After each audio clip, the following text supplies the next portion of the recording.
নমস্কার বন্ধুরা, প্রতিদিনের মতো আবারও চলে এসেছি এক নতুন ধরনের এক রেসিপি নিয়ে।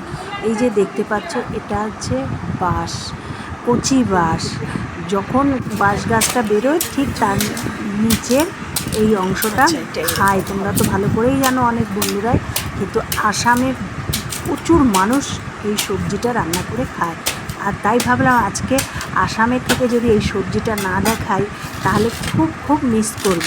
একটা প্লাস্টিক নিয়ে আসো না, একেবারে পুড়ে দেবো। এটা নিয়ে নিলাম। প্রথমে দেখো, কাটা হচ্ছে, এর ভিতরে কিন্তু একটা কাটা মতো থাকে, হাতে বিঁধে, যেমন চোজ হাতে বেঁধে ঠিক বিঁধে যায়।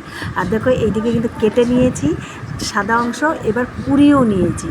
এবার পুড়িয়ে নিয়ে নুন দিয়ে ভালো করে চটকে 5 থেকে 10 মিনিট রাখতে হবে। রেখে আমি দেখো ছাঁকনির ভিতরে জলটাকে ঝরিয়ে নিয়েছি।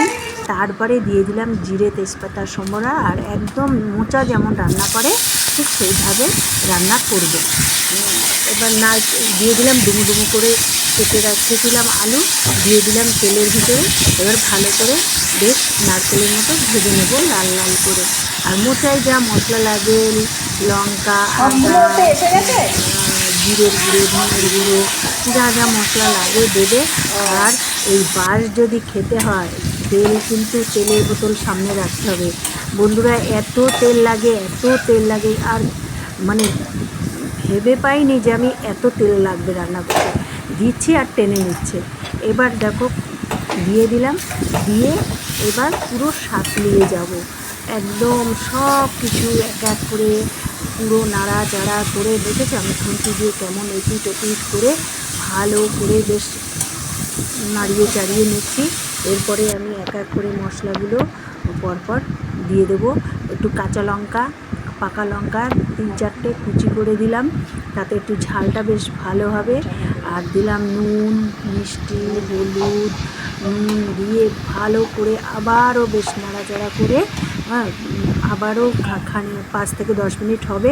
তারপরে বেটে রাখা সব মশলাগুলো দিয়ে দিলাম। আর একজনে বলেছিল, এক দিদিভাই বলেছিল সর্ষে বাটা দিতে, আমি সামান্য একটু সর্ষে বাটাও দিয়েছি এর সাথে।